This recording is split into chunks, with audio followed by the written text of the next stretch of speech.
Hello folks, J. Scott Phillips here, and today we are bound for A Woman's Scorn with a look at Arthur Conan Doyle's very first Sherlock Holmes short story, A Scandal in Bohemia. That was first published in the July 1891 issue of the Strand Magazine. And this is my second offering to the month-long BookTube event, Holmes is Where the Heart Is, celebrating the fiction of Sherlock Holmes. And the first prompt was to cover one of the Sherlock Holmes novels. So I've already done that with A Study in Scarlet. The very first Sherlock Holmes adventure of all was in novel form. And I've done that video. I'll leave a link down below in case you're interested in that one. And now we're going to move to the second prompt, which is the short fiction. And that will be A Study in Scarlet that we're talking about today. And then we're also going to take a look at the illustrations that went with that first publication in the Strand Magazine by Sidney Paget. He was an artist who did a lot to bring the vision of Sherlock Holmes, what he and his world looked like to the reading public. Now, we're burning gaslight here, so I'm going to try to hurry through this one, see if I can make this one come in a little bit shorter than that last video did. We'll see how that turns out. There are 10 illustrations to get through. But we last left Arthur Conan Doyle having just published A Study in Scarlet, and so we will have to skip over his second Sherlock Holmes adventure, which was another novel, The Sign of the Four, and kind of pick it up from there to get on with the Scandal in Bohemia. So let's get going and back to see what Arthur Conan Doyle has been up to. The story behind A Scandal in Bohemia starts appropriately in Vienna in January of 1891, when Doyle and his wife Tui had moved into a guest house in Vienna where Doyle was hoping to learn the practice of ophthalmology. He'd been having some trouble bringing in new patients, and having any kind of a lucrative medical career under his regular practices. So he was going after a more finite market, and his understanding was that ophthalmology, everyone was clamoring to take care of their eyes now with new advances in that particular field. So trip to Vienna, 6 months of studying there, and should set him up rather well. Now, in the meantime, he had published A Study in Scarlet and The Sign of the Four that actually had his name on it. So he was starting to get other stories published more often. And so he was writing novels that would get serialized in the magazines as well as short stories. But the world was changing, so he was trying to see how he could capitalize on this new market of the magazines that were selling in train stations and other places around. There had been the Educational Act of 1870 in England, which by the late 1880s and early 90s now had really developed into a much more literate reading public, and they wanted stuff to read. So there had also been big advances in the publishing industry itself, in just printing on a pulpier style paper and the bindery and all that, and reproducing illustrations and photographs now, sometimes ads in color, advertisements in color, and just things like that were getting the reading material not only in more and more places to sell, but also in much more attractive packaging. So he was trying to think, how could he get more into that? And he thought, what if he came up with a regular character, a central character that then he could just tell stories about? And oddly enough, this seems very strange to think about now, but no one had really done that before. There had been some characters that would pop up from time to time, but not really as a regular feature, as like a series, an ongoing series. Now, we think of television shows today, had not really been done in fiction back then. Now, he had been getting fan mail from his first two Sherlock Holmes stories, and not just from the general reading public, but also from leading professionals in their various industries, judges and attorneys, other doctors. and they were all clamoring for more Sherlock Holmes. A few had been reading some of his other regular historic adventures and those kinds of things that he really preferred to write. But this Sherlock Holmes character that he'd come up with was really starting to build some steam. So he thought, if I'm going to develop a series of short stories to then try to sell this idea to a magazine, I've got that character already developed, and he's been proven, and I kind of have a handle on how that works, so I'm going to do that. So he started writing his first short story about Sherlock Holmes to kind of start things going here. And he came up with the idea, having been living in Vienna for 6 months, he was intrigued by that environment. So he started to bring elements of that world into this new Sherlock Holmes story. And then he thought, what could kind of throw a curve into what Sherlock Holmes had been doing up until then? Just his fantastic powers of observation and always figuring out the clues and always being one step ahead of whoever his adversary might be, or ahead of the police or whatever. What can he do to throw a monkey wrench into that? So he came up with the idea of writing a story about Holmes being outsmarted, not expecting someone else to be out in front of him and figuring out what he's going to do. And then to make it even more interesting, he decided that it should be a woman. And so that became the backdrop for A Scandal in Bohemia. He finished writing that and sent it off to his literary agent, who was able to then take it and his idea of writing a series to the Strand Magazine. And the Strand Magazine had been around for I can't remember exactly now, a year or so, maybe. Anyway, it was a fairly early days, so they were looking for something new and something to really bring in the new readers. And the idea of a series based on a single character really intrigued them. So they went ahead and bought A Scandal in Bohemia with the understanding that there would be 5 more Sherlock Holmes stories coming. So that kind of set the stage here for quite a while, and we're still enjoying that particular show. But let's chat a little bit now about the story itself, A Scandal in Bohemia.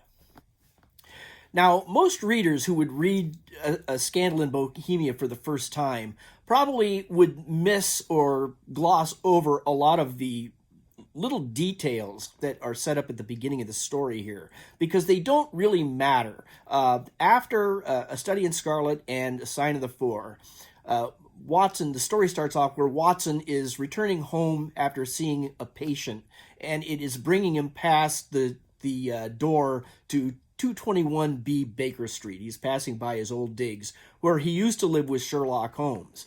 Now, in the second story, The Sign of the Four, Watson met Mary Morstan, with whom he fell in love and wound up getting married. So he's, to the reading public now, he is married now and no longer living in the rooms at 221B Baker Street as a roommate of Sherlock Holmes. So that's done now. He's supposedly married. But the problem is, you're not going to notice this unless you're comparing dates from these different stories. But it is the story supposedly starts off on March 20th, 1888. But the chronological problem here is that Watson met Mary Morstan during the adventure of The Sign of the Four, which actually happens 4 months later, according to that book. That was set in July of 1888. So there's some confusion there as to dates. Not that you really need to worry about that. You still come away with the idea that Watson is married now, and he doesn't live at the Baker Street address with Holmes anymore. But because Sherlock Holmes fans and scholars have always loved to dig into the methods of Sherlock Holmes himself and try to figure these out and put the stories in a chronological order and all that, these kinds of little probably mistakes in the writing has caused these people to invent various wives for Dr. Watson. He's been married 3 or more times now, according to some of the people that have put these chronologies together. I don't know if I really hold with that. I think that it's more that Doyle just wasn't paying attention to dates, and maybe you can blame Watson. He got the dates wrong, or Doyle wasn't doing the proper research. He would forget Doyle would forget other little details too, and get them mixed up. Those are some other stories. Maybe we'll hold off for another time. They're all kind of interesting and kind of funny in some ways when you compare that. Really, Doyle just wasn't paying that much attention. Remember, no one had really done this before. So now when authors are writing series and things, they have to map things out because they know that their fans are going to call them on all these little errors or mistakes or inconsistencies. And Doyle was pretty much the first guy ever doing this, and he wasn't really so much worried about it anyway. And probably most of his readers weren't then either. Although more than a century later, we've really gone over all these stories, and we must have these things be as true as possible because they take place so often in real places, and Sherlock Holmes and Watson are both such well-developed characters that they've just got to be real. They seem very real to us. So when the dates and things like that don't match up, they just kind of bug us. But anyway, the story itself is then takes off from there. And as he's passing by that doorway, he decides to drop in on Sherlock Holmes just to see how his old pal is doing. And it is just minutes before a very important client is about to show up. So Watson has him plop down, offers him a cigar and some whiskey, and make himself comfortable because there is a adventure afoot, and Holmes wants Watson possibly to join in on it with him, and maybe be so kind as to chronicle this like he has already a couple other adventures. So here already in the first story in the Strand Magazine, Watson is kind of advertising his previous two stories that have been published elsewhere. And so already we've got some kind of cross-pollination there. This is an ongoing world that these characters are living and operating in. So all that's pretty cool. Now, I've read this story, I don't know, 10 times, maybe more over the years. And there's one mystery in it that I have yet to solve. I can't solve it. So I'm kind of hoping that if you are watching this and also are a Sherlock Holmes fan, which I guess you must be if you're watching this. But so maybe you can help me with this one mystery in the story. And this is when the King of Bohemia shows up to the rooms at Baker Street there, and Holmes and Watson are there. The king is not expecting to have Watson involved. He was coming specifically to see Sherlock Holmes about his predicament here, and is uncomfortable not knowing who Watson is. So Holmes says, you talk to both of us or neither, and you can trust him as well as you can trust myself. So the king then says that if that's the case, then he has to swear them both to secrecy for 2 years. At the end of that time, the matter will be of no importance. Now, I don't know how many times I've read this story, but that's always intrigued me. What happens after 2 years? Why is this thing that's so important now not going to be important in 2 years? I don't know what that means. And as many times I've read it and I've looked for it, I don't see any indication as to what happens after 2 years that all of this wouldn't make a difference. It seems like it would.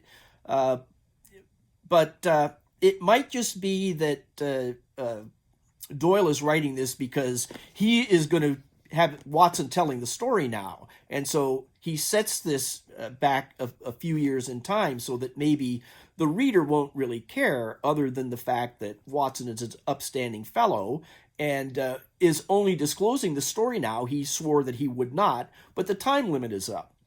But the time limit itself makes no sense to me, so I've always kind of scratched my head over that. I've never heard it discussed or explained anywhere. If any of you have an idea of what would explain what happens after 2 years, why the clock would run out at that time, let me know in the comments, and I would thank you for that. Maybe we can at least open up a discussion as to what it might be. That's part of the fun of the Sherlock Holmes stories, is trying to figure out a lot of the hidden adventures and untold things in the stories. Now, I want to back up here for just a second, because a couple other of these little nagging details have occurred to me that I just want to touch on real quick. One is that the first time, very early in the story, I think on the first page even, might even be the first paragraph, Watson mentions Irene Adler for the first time as the late Irene Adler. So I think we get the impression right off the bat that by the time this story is written and published, that Irene Adler is no longer alive. Although by the end of the story, there's no indication that that's going to be the case at all. But Watson has been sworn to secrecy for 2 years. So is it now that he can tell the story because the 2 years has elapsed? Or he feels that he can disclose the story because Irene Adler herself is no longer alive. And so anyone involved with the story, then it's not going to matter to them. Although you have to assume the King of Bohemia is still alive. So it comes down to that 2 year period of time in which they, after 2 years, but still I don't understand the what happened to Irene Adler if she is now the late Irene Adler. Anyway, these are the kinds of things that keep Sherlock Holmes fans awake at night. And then there's one other thing that just occurred to me here as I was going through this thing, that early in the story, Holmes refers to 2 adventures that Watson has chronicled. 1 or 2 adventures, he says. And if this story is taking place in 1888, the second of those 2 stories, A Sign of the Four, was not published until 1890. So, again, the dates are getting all mixed up. But I guess we don't really care, do we? But it's these little details that wouldn't get past Holmes, but they sure got past Dr. Watson and Conan Doyle. Anyway, so there is a number of illustrations to get to here now. So, and I should also mention that as we go through the illustrations, there's 10 of them that march through the pages of the story and are telling little scenes. So, spoiler alert, if you haven't read A Scandal in Bohemia before and you don't want any spoilers revealed, you may want to shut the video off now. Go read it and then come back, and then we can chat more about it, because these are great illustrations. They really set the pace for years of Holmes stories to come. But just be warned that we may be giving some things away. So let's get into the background of these illustrations by Sidney Paget. Sidney Paget was born in 1860 in London, and he studied art at the Royal Academy. Now, when he started out, he was painting mostly oils and watercolors, portraits, landscapes, those kinds of things. Pretty general type of artist that was in pretty much demand. But as I mentioned, when the reading public was becoming more and more hungry for reading material, he started doing illustrations for magazines, newspapers, and books as well. He did some work for the Strand Magazine when it was getting started, but he was pretty much all over the publishing market there as far as his work goes. The Strand Magazine, though, was a pretty good market for his type of work because the Strand would publish at least one illustration or photo or drawing of some kind on every spread throughout the magazine. So it was heavily illustrated, and they needed a lot of authors. So when the first Holmes story was about to be published, the art editor for the Strand Magazine, William Henry James Boot, wanted to find an illustrator for the full series of 6 Holmes stories that were coming up. And he was trying to think who would be appropriate for that. And he remembered this particular artist that had even been on an expedition with the army up the Nile into the Sudan to rescue General Chinese Gordon. That was a whole big adventure in the day. And artists would often travel with the army to illustrate scenes that would then be published in newspapers like the Illustrated London Times and things. Photography had not really taken off yet for news events, so artists and illustrators would travel to these places so that the reading public could stay informed and actually envision what others were seeing around the world. That's how we got some of the early images of the the British Army fighting their wars overseas and the building of the empire and all that. So there was this illustrator who he had heard had gone on this expedition into the Sudan, and his name was Paget. So art editor Boot wrote a letter to Mr. Paget and mailed it to the artist's studio. And Sidney Paget received the letter and opened it and read that Boot was ordering 10 illustrations for the first Sherlock Holmes story, of which there would be 5 more. And along with the manuscript of A Study in Scarlet, so that Paget was to read the story and then create 10 illustrations, paste through the story so that the Strand Magazine could have 1 or 2 illustrations per page spread in the magazine. So one of the first things that Paget notices is that the description of the main character, Sherlock Holmes, is tall and thin. So he would work mostly from models. He would have models come into the studio. Most illustrators of the day did that. And he thought, well, this is pretty handy because my brother Walter, who lived in the same studio there, was also an illustrator himself, was tall and thin. So he would enlist brother Wall, he called him Wall, to pose as this new character, Sherlock Holmes. So, but there's a little backstory to this, is that, as I say, Walter Paget was also an illustrator, and he and his brother Sidney were sharing the studio. Walter Paget was actually the illustrator that Boot had in mind, who had gone into the Sudan to illustrate that the rescue of General Gordon. Not Sidney Paget, but it was addressed only to Mr. Paget. It was hand-delivered to Sidney Paget, and he read it as Mr. Paget, accepted the order, and thereby became the premier illustrator for Sherlock Holmes and all those Strand Magazine adventures. However, Walter Paget does make his appearance as Sherlock Holmes through all those adventures that his brother Sidney illustrated anyway. So both brothers definitely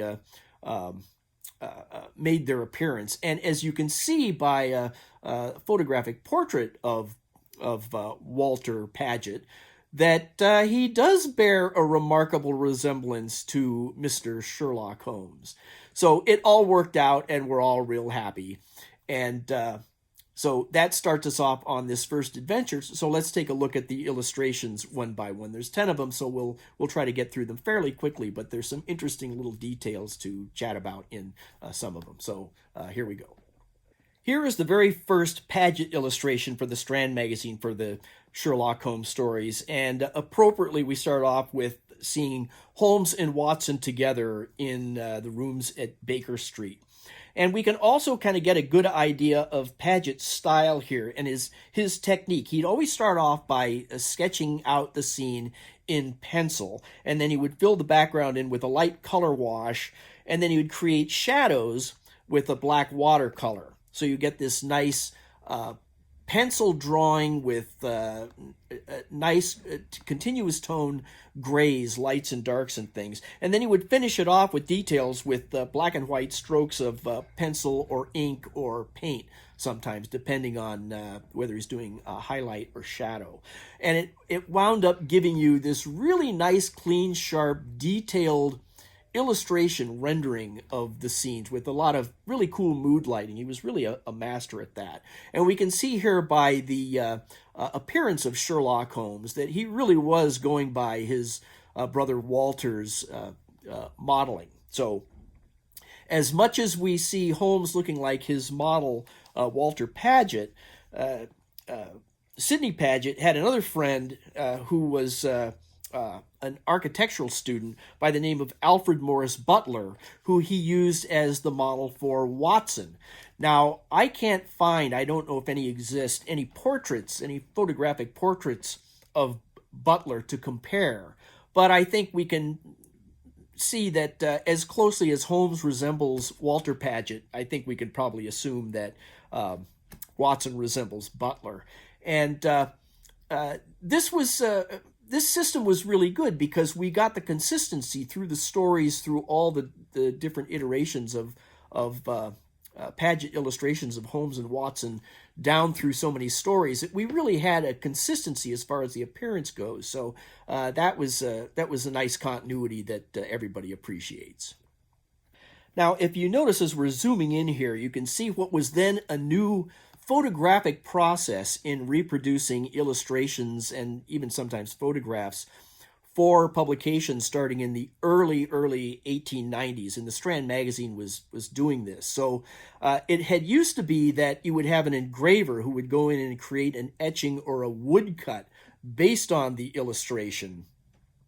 So you wouldn't get these fine little halftone dots, as they're called, based on a photographic screen that would be overlaid with the artwork and then shot through various exposures to break the image down into those series of dots that we're all pretty well familiar with today. But back in those days, it was a new process, and it really gave a great realism to the artwork. And this was much preferred because depending on the engraver, the ability and skill of that engraver could make or break the original illustration. And we kind of see that today with comic books, I think, in particular, where the artist or penciler will pencil out the pages and then it'll be handed over to an inker to go in and give it its line art definition for the copy camera or for scanning now. And depending on how good that inker is, they can really enhance or ruin the original illustration, and that could happen with engravers back in the day as well. It's also interesting to kind of swim around in some of Paget's illustrations because a lot of the objects that you might see in the background often are described in the story, so he would try to be as accurate as he could to the description in Doyle's manuscripts. But he would, just like he would use live models for the people in his drawings, he would also use objects in and around the studio to draw, to fill in his background. So always be kind of on the lookout in his drawings when there are certain objects in the background. They're probably things that were just sitting around the studio, or probably around most people's houses of the day anyway, but just an interesting little note by his particular style.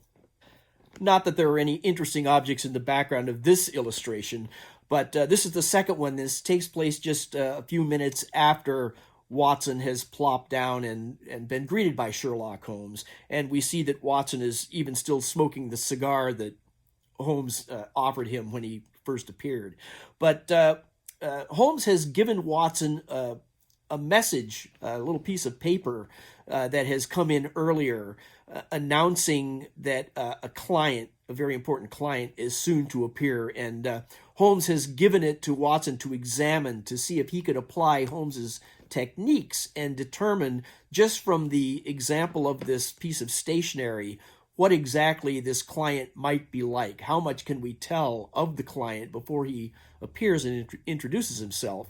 What do we know about him just from his writing on this particular stationery? And Watson gets close, but it's a challenge. Holmes is still holding some details back, of course.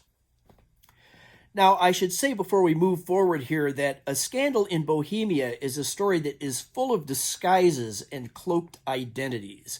So that's kind of a little fun aspect to the story here, where there's lots of things going on where we don't really know, or characters in the story don't really know who each other might be. And sometimes it's pretty blatant, like in this first example.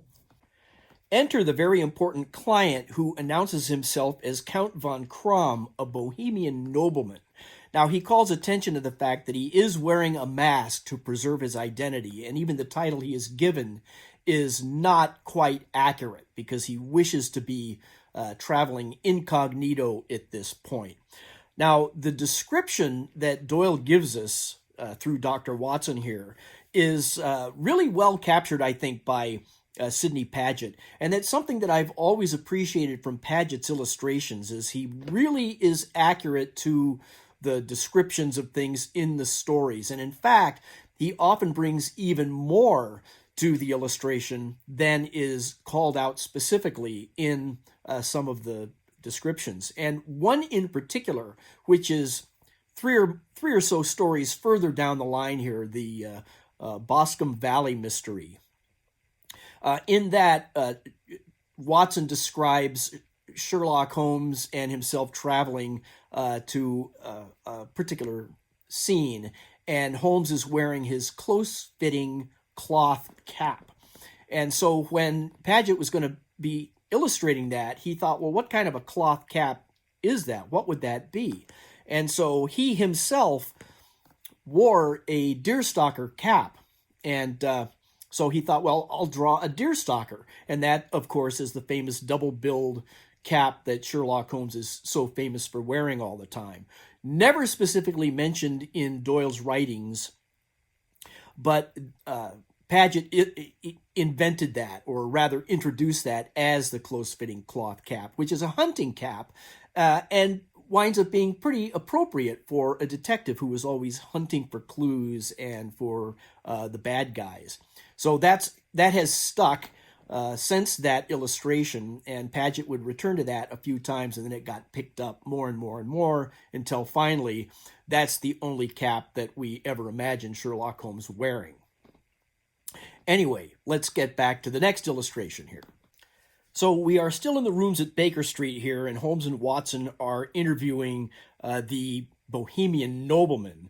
But out of nowhere, Holmes addresses his client here as Your Majesty. And this kind of stops the client in his tracks there, and Holmes will announce then that he has already identified him truly as Wilhelm Gottschalk Sigismund von Ormstein, Grand Duke of Kassel-Feldstein and hereditary king of Bohemia. So at that, the king, now completely identified, rips the mask from his face and hurls it down to the ground, and that's the little pancake you see down there at his feet. And in the meantime, Holmes is just sitting back as cool as a cucumber, completely relaxed, while the king goes through his histrionics there. But now it's time for the king to state his case. And the problem here is that the king is about to get married and will be announcing his engagement on Monday. And an old girlfriend of his, Irene Adler, the late Irene Adler now apparently, but at the time, Irene Adler was in possession of an incriminating photograph of the two of them together. We're not given any further description as to what that might be or what they're doing in the photo that makes it so scandalous. It could just be that in those days, just seeing that the two of them were together at all was bad enough when he's about to get married, and his intended could find out about this and call the whole thing off because she is not, she's going to be the queen of Bohemia apparently, and doesn't want to know that there was some competition in the past, not appropriate at all. So that's the issue, and he's coming to Holmes to recover that photograph. Very important. And so Holmes is worried, well, how much time do we have? She may have already sent the photograph. And no, the king knows absolutely that she will only send the photograph out, release the photograph out into the public the day that the king announces his engagement, and that's going to be Monday. So Holmes says, okay, well, that's good. That gives us 3 days then in order to recover this photo. But now this gets back to one of those date things again, because Watson tells us that this is happening here on March 20th, 1888, which was a Tuesday. Now, by any count, whether you include weekend days as working days or not, that Holmes might be counting down 3 days to Monday, it can't be Tuesday. Again, that's a date that doesn't really matter, but Holmes aficionados will go back and try to pin this thing on a calendar and have to jump through hoops to get this thing to actually work. Don't worry about it. It's just Doyle writing a date down and not looking back at his almanac to see what day of the week that actually happened on. Anyway, let's move on to the next illustration. This is Paget's illustration of a drunken-looking groom, But this is another disguise. This is actually Sherlock Holmes in disguise as a groom. He's going to go to Irene Adler's home, which is called Bryony Lodge. And he's going to try to kind of infiltrate into there by going back behind the house to the mews where all the horses and stables are, and kind of get in league to get information with the other hostlers and groomsmen that are back there, and see if he can get to the bottom of some things here. So this is his disguise that he's going out in. And Watson describes him as a drunken-looking groom. However, Paget might miss a step on this one, I think, because this character here that Holmes is dressed up as does not really strike me as drunken-looking. He looks rather like a working-class swell, perhaps. But in the story, at least in the way the story is told, when he's dressed like this, he was acting drunkenly. So I guess maybe we can give him a pass here. But we do get to see Holmes in the very first disguise by Sidney Paget. Now, Holmes, still dressed as the groom, the drunken groom, has trailed Irene Adler and her attorney, Godfrey Norton, to this church where they are getting secretly married. So I guess technically we have two grooms in this shot. One is the groom getting married, and the other one is Holmes dressed as the groom who grooms horses, standing behind him there. He follows them, doesn't know what's going on, but he winds up following these two to a church, and then he gets recruited by Norton himself there because it's just a few minutes before noon, and apparently in those days in London, in order for a marriage to be legal, it has to be performed in the morning before noon. And there's no one else in the church except for Holmes in disguise here, so he gets hauled up to be the witness of this secret marriage between Irene Adler and Godfrey Norton.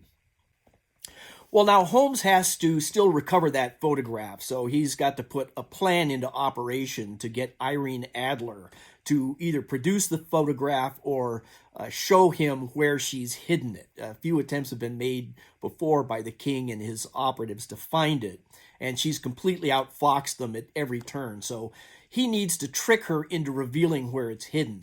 And now this time he's going to be disguising himself as a kindly old clergyman, and no one is going to suspect a kindly old clergyman of sneaking around trying to uncover things, right? So this is his disguise, and once again I think Paget does a really great job of showing us Holmes completely unrecognizable, and again following the description in the story of this saintly personage here. And this is how he is going to infiltrate directly into Bryony Lodge, the home of Irene Adler, and through subterfuge get her to reveal where the photograph is hidden. And that is going to involve an elaborate scene that Holmes sets up with several of his operatives, including Dr. Watson, out in front of Bryony Lodge, Irene Adler's house. And as the clergyman, he is going to have it appear that he gets violently attacked in this big mix-up in the street here that will kind of force Irene Adler to have Holmes brought into the house where he can be looked after, because it's apparently a pretty serious injury.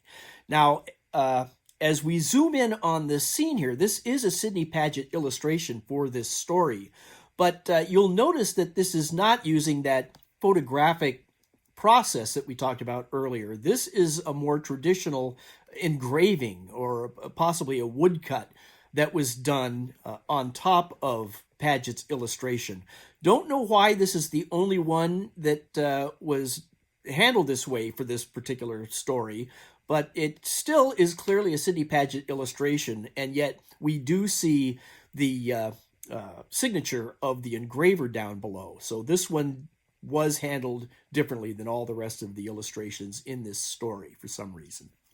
And now we're going to get two disguises for the price of one here. We're getting very close to the end of the story here, and Holmes has discovered where the photograph was hidden, but he has yet to go and claim it. That's coming up shortly. We won't get into that so much here.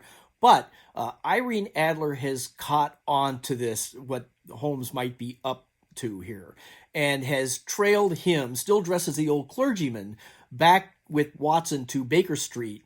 And they overhear someone passing behind them who says, "Good night, Mr. Sherlock Holmes," and walks on by. And that kind of surprises Holmes because he's still dressed as the clergyman here. He kind of recognizes the voice, but doesn't know who this could be. Kind of shrugs it off, and they go back on upstairs.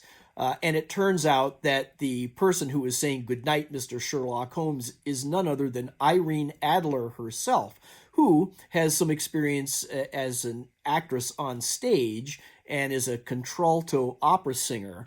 So she forces her voice a little lower than normal and is dressed in a manly manner enough to sneak by Holmes here. And this is part of how she is outwitting him. She's letting him know that she's onto him. But Holmes still hasn't quite figured that out yet. So kind of a funny turn of events here towards the end of the story. Now, I want to have a little fun with this last illustration here, and I'm going to kind of turn it into a bit of a disguise myself. And this is the scene at the very end of the story where the king of Bohemia now is very satisfied with Holmes' solution to his problem, even though the photograph was never truly recovered. It was swapped out because Irene Adler figured out what Sherlock Holmes was up to and replaced the photo of the king and herself with a photo of just herself, a portrait of Irene Adler herself. And that doesn't really matter so much to the story, but the king is now trying to pay Holmes for his services and has this really expensive ring that he's going to give Holmes. And Holmes says there's something that the king has that he would desire even more than such a ring, and that would be the photo of Irene Adler. That would be his memento and keepsake coming out of this story, because he has always respected Irene Adler since this adventure, because she was able to outfox him. So let's take a look at this photo here, and I've put a dot over the king's head here, and I just want you to look at this photo, and as you're looking at it, just imagine the size the king's head ought to be in comparison to Holmes and Watson standing there. So just kind of take a good look at it and imagine the king's head on top of his shoulders there. And then let's take a look without the dot, and it looks like a baseball head. He's got a tiny little head there.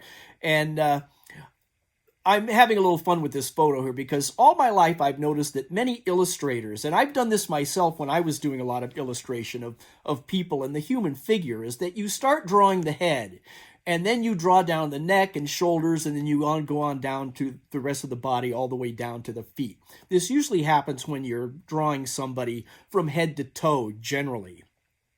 And as you're working your way down drawing the human figure, you are looking at the portion you're drawing and not back up to see the whole drawing in itself. And you'll often have the drawing table or the paper you're drawing on kind of tipped away from you, so your eye is not really seeing it straight on like it should. And mistakes like this often happen. And whenever I see it, I always think, well, is that really that bad? And then I just cover it up. I cover the head up with my thumb or something, and then imagine how big the head should be, and then you remove the thumb, and you get this kind of effect. So just kind of getting a kick out of it having happened to Sidney Paget here. So there you have it, folks. I had a lot of fun revisiting Sherlock Holmes for the Holmes is Where the Heart Is BookTube event this month. And I'm going to end this video the same way I ended the other Sherlock Holmes video that I did, where I confessed to being such a Sherlock Holmes nerd that I went to the trouble then of creating a Google map for A Study in Scarlet, showing all the locations that are talked about in that book. And now I have to admit that I've done it again. I created another Google map, this time for A Scandal in Bohemia. And I'll leave a link down below like I did last time in case you're interested in it. And if you do decide to go and just have some fun with me running around the streets of London and the countries of Europe from the era of the story, let me know in the comments, and let me know if you visited it and what you thought of it, because I can't tell by going to Google Maps and seeing if anyone is visited the map. So, but you can tell me in the comments, and then I'll know if it's anyone else is enjoying that I'm doing those goofy maps. So let me know, and in the meantime, I'll let you get back to reading whatever you're working on, and until we get together again to chat about some other book or story or artist or author or what have you, thanks a lot.